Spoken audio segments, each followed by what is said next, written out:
Cuando era un niño, vivía en mi reino, en la casa de mi padre, y en la opulencia y abundancia de mis educadores me solazaba. Cuando mis padres me equiparon, enviaron desde el oriente, nuestra patria. De las riquezas de nuestro tesoro me prepararon un hato pequeño. Era abundante, pero tan liviano que yo solo podría llevarlo. Oro de Bet Elaine y plata de la gran Gazak, rubíes de la India, ágatas de la región de Kusan. Me ciñeron con duro acero, capaz de quebrar el hierro. Me quitaron la túnica brillante que amorosamente ellos habían confeccionado para mí, y la toga purpúrea que había sido hecha para mi talla. Hicieron conmigo un pacto, y lo escribieron en mi corazón, para que no lo olvidara. Si desciendes a Egipto y logras traer la perla única, la que está en el fondo del mar, cerca de la serpiente sibilante, entonces vestirás de nuevo tu túnica brillante y la toga que cae por encima de ella. Y con tu hermano, el más próximo a nuestro rango, serás el heredero de nuestro reino.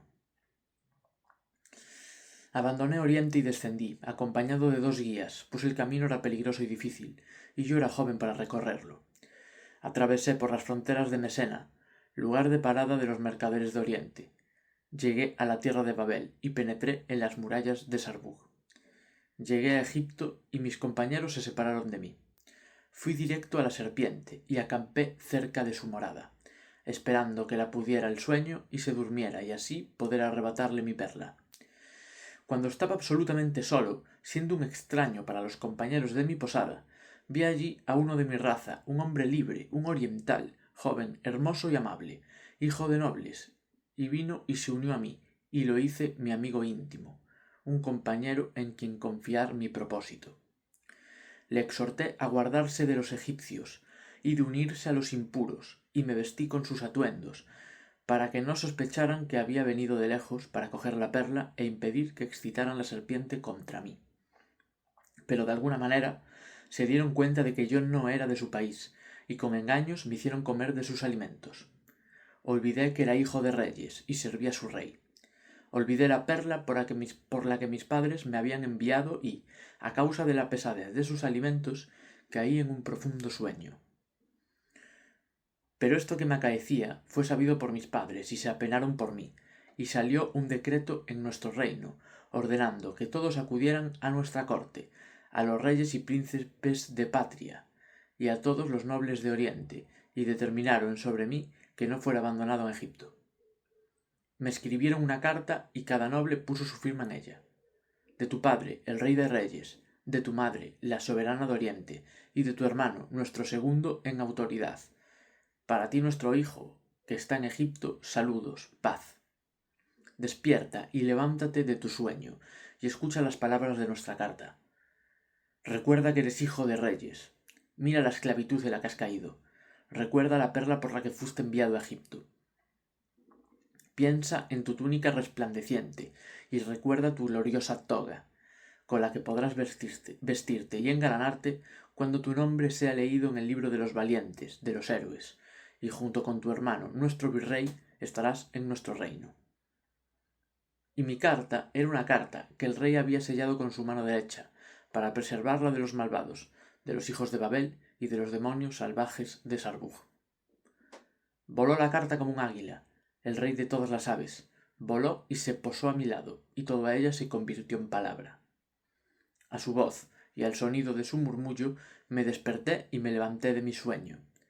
La tomé y la besé, rompí su sello y la leí, y las palabras de mi carta eran lo mismo que estaban grabado en mi corazón. Recordé que era hijo de reyes y que mi naturaleza libre buscaba su linaje. Recordé la perla por la que había sido enviado a Egipto y comencé a encantar a la terrible serpiente sibilante. La hice dormir y caer en un sueño profundo, cuando pronuncié el nombre de mi padre contra ella, y el nombre de mi hermano y el nombre de mi madre, la reina de Oriente. Y le arrebaté la perla, y emprendí la vuelta a la casa de mis padres. Me quité el vestido sucio e impuro, y la abandoné en su país, y me encaminé directamente hacia la luz de nuestro país, Oriente. Y mi carta, la que me despertó, la tenía ante mí durante el camino, y lo mismo que me había despertado con su voz, Ahora me guiaba con su luz, pues la senda real de la carta mostraba su forma luminosa ante mí. Su voz y su guía también me animaba a apresurarme y su amor me atraía. Salí atravesando Sarbug, dejé Babel a mi lado izquierdo y llegué a la Gran Mesana, el puerto de los mercaderes que se encuentra a la orilla del mar. Y mi túnica brillante, vestidura de luz, que yo me había quitado, y mi toga que la revestía, desde las cumbres de Hircania, mis padres me la enviaban hasta allí, por medio de sus tesoreros, a los que, por su fidelidad, se las habían confiado. Pero yo no recordaba su dignidad y que las había abandonado en mi juventud en la casa de mi padre. Pero, repentinamente, cuando la tuve frente a mí, la vestidura parecía un espejo de mí mismo. En toda ella pude verme a mí mismo, reflejado por entero, de manera que éramos dos diferentes y de nuevo uno en una sola forma. Y también a los tesoreros, que me la habían traído, del mismo modo los vi.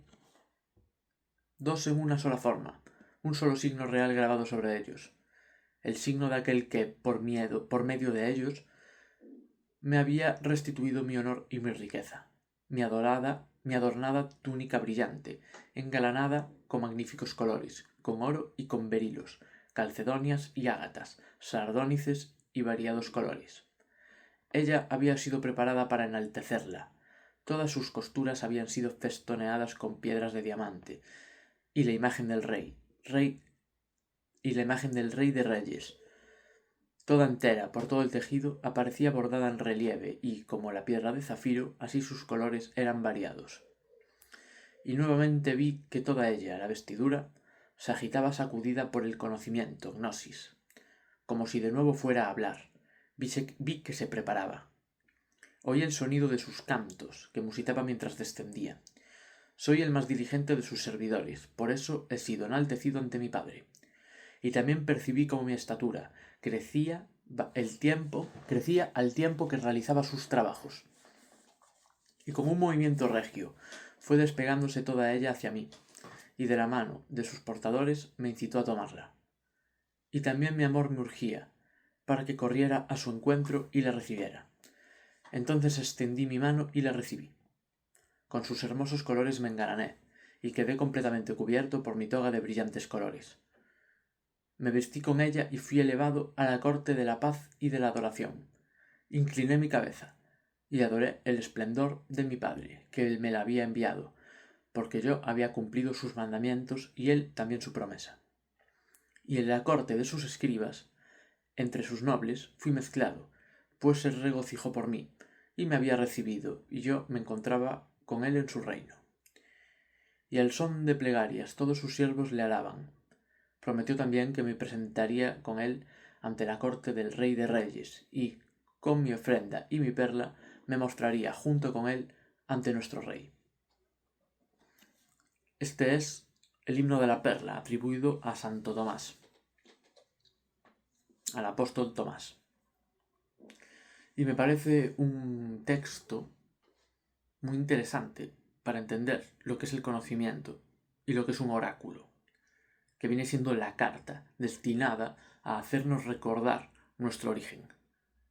Nosotros venimos a el mundo material, que está representado por Egipto, igual que en el Éxodo, en el Antiguo Testamento. Egipto es un símbolo de la dominación de lo que hoy llamamos ego, de la dominación, del ansia de riquezas, de la idolatría, de todo aquello que nos aleja de Dios. Eso es Egipto. Y nosotros somos enviados a Egipto, somos enviados al mundo para recuperar una perla. La misma perla de la parábola del Evangelio. Que el mercader, cuando encuentra esa perla, vende todas sus pertenencias para comprar esa perla porque es lo único que le importa.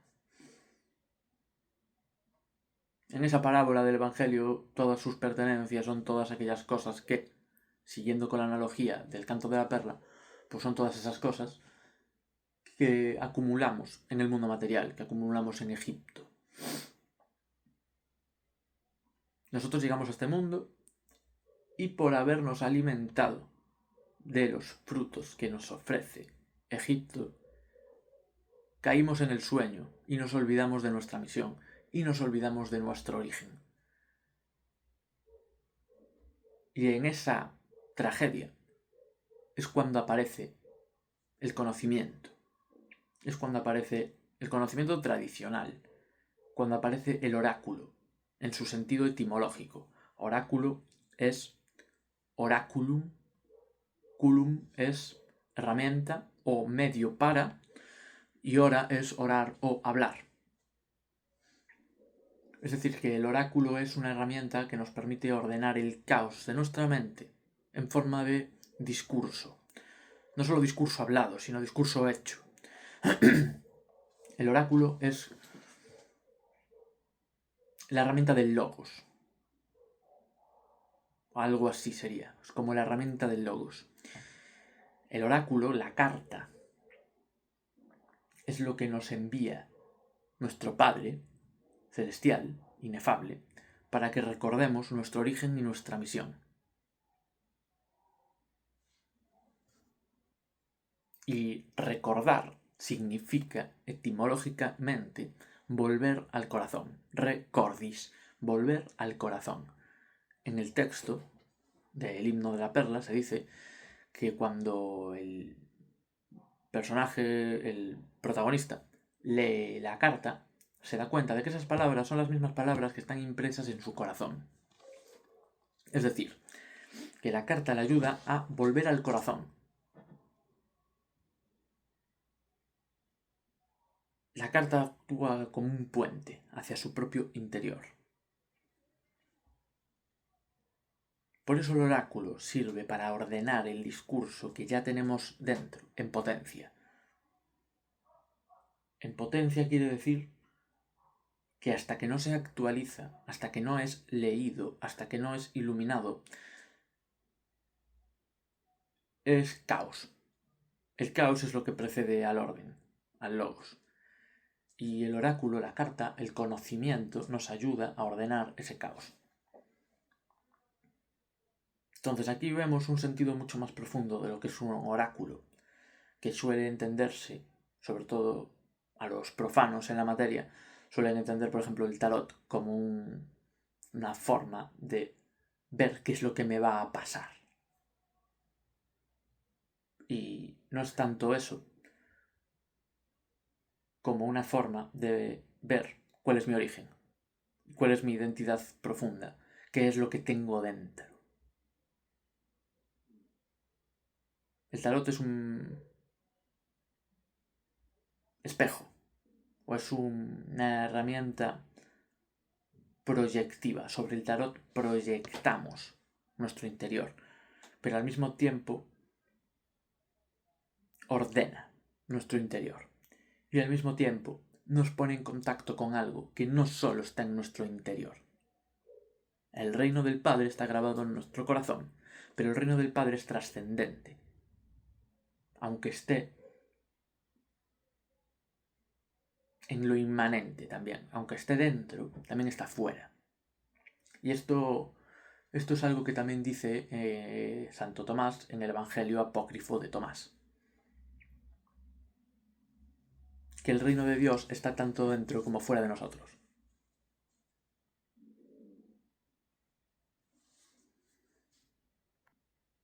Entonces, cuando encontramos el conocimiento que nos hace volver al corazón, que nos hace recordar quiénes somos, volvemos a tener la posibilidad de recuperar la perla, que es una analogía de lo que los gnósticos llamaban neuma. Para los gnósticos somos seres trinitarios. Somos seres materiales, ílicos. Ílicos viene de gilé, que es materia. Somos seres psíquicos y somos seres espirituales o neumáticos. Neuma es aliento, espíritu. El neuma es como una chispa, que es lo que nos hace ser a imagen y semejanza de Dios. La psique y la gilé nos mantienen en la vorágine del mundo, de ese sueño.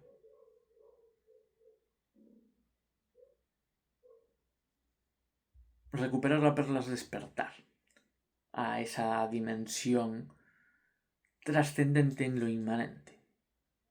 Porque la perla, la chispa divina, trasciende a la materia, pero se encuentra en lo más profundo de la materia, custodiada por lo que el texto llama la serpiente sibilante. Es curioso que le llame sibilante. Las sibilas eran las sacerdotisas del templo de Delfos,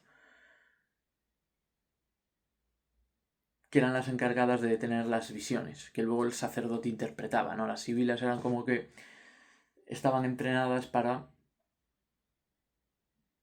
respirar unos vapores que nacían de la tierra, entrar en un estado alterado de conciencia y decirle un mensaje a la persona que iba al templo. Y el sacerdote interpretaba ese mensaje. Eso es una sibila.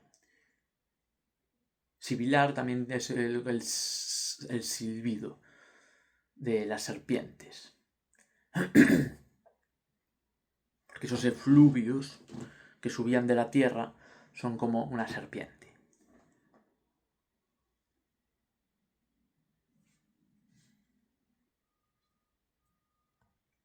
Entonces el protagonista duerme a la serpiente. Es como decir, yo creo, apaga sus pasiones. Me recuerda a lo que dice San Juan de la Cruz en el poema de la Noche Oscura, que dice que estando ya su casa sosegada es cuando puede salir al encuentro del amado. Esa casa sosegada es cuando las pasiones del mundo dejan de interferir entre el padre y el hijo, o entre el hijo y el padre, mejor dicho. Entonces duerme la serpiente, le roba la perla y sale de Egipto, y deja su antigua vestidura en Egipto. Esto me recuerda también a lo que dice San Pablo de crucificar al hombre viejo, o morir al hombre viejo. Nuestra vieja identidad es dejada atrás. El mercader vende todas sus pertenencias. El personaje del himno de la perla deja su vestido del mundo, en Egipto. Y utilizando esa misma carta que le sirve como luz en el camino, emprende el viaje de regreso.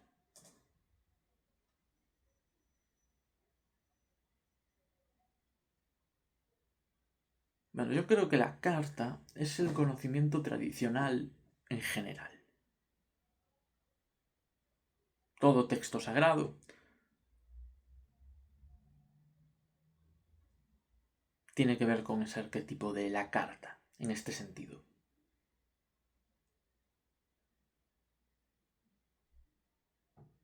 Pero el tarot me parece que es un caso particularmente cercano a la literalidad de lo que este símbolo evoca.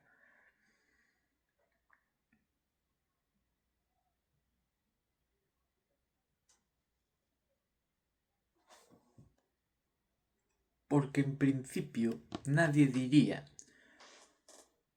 que el tarot es el compendio de toda la sabiduría occidental, acumulada con el paso de los siglos, o de los milenios incluso. O sea, no digo que haya tardado milenios en formarse, digo que probablemente haya tardado varios siglos en formarse, pero que es el compendio de toda la sabiduría occidental. Y está sellado. Es como dice literalmente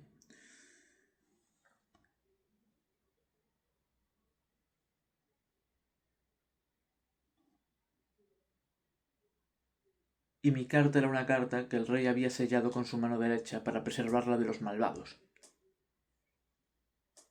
Esto era muy típico, ¿no? Para proteger el conocimiento se lo encripta, para que solo lo puedan entender aquellos a quienes está destinado.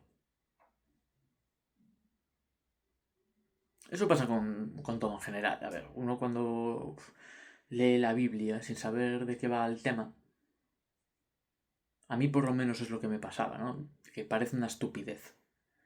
Y cuando empiezas a entrar y te das cuenta de lo que es, pasa de ser una estupidez a ser una cosa absolutamente sublime, increíble. Eso pasa también con el tarot, que es como... Parece charlatanería, superstición, pero muy barata. Y eso habla más de quienes lo utilizan de esa manera, más que del propio tarot.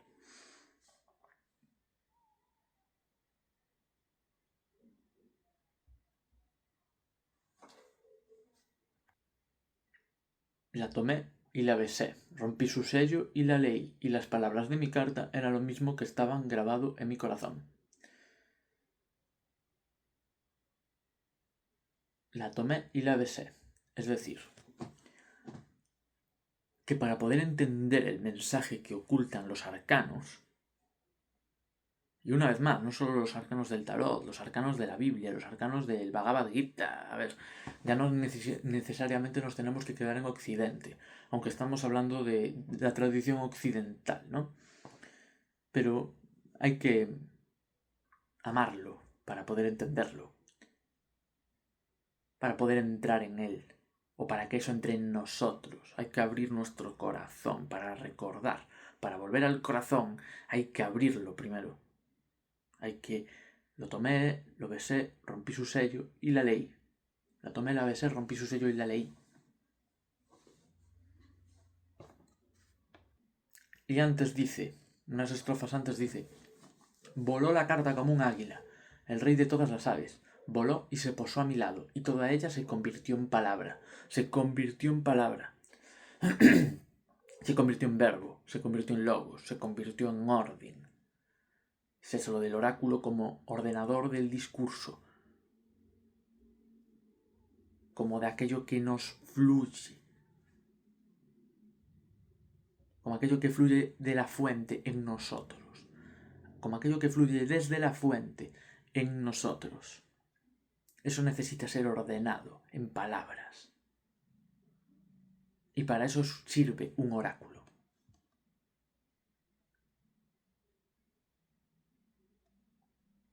Decir que sirve para ver el futuro es... se acerca un poco, pero no llega al núcleo. Y teniendo en cuenta pues la cosmovisión posmoderna que nos atraviesa, se puede muy mal interpretar, porque no te dice lo que te va a pasar, literalmente. Habla de patrones, habla de tendencias, habla de cursos, solo del discurso, habla de cursos que sigue la energía o que sigue el espíritu. Habla del camino, es como son mapas. Los oráculos son tienen que ver o están imbuidos por lenguajes simbólicos. El tarot es un lenguaje simbólico.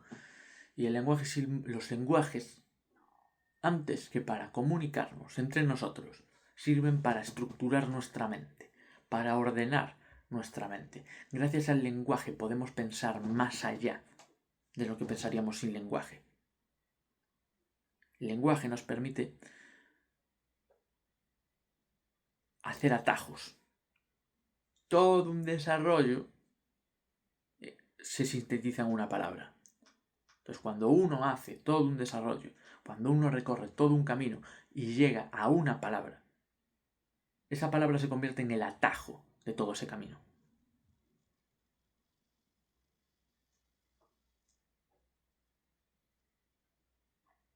Por eso son un mapa, los oráculos. Porque nos permiten movernos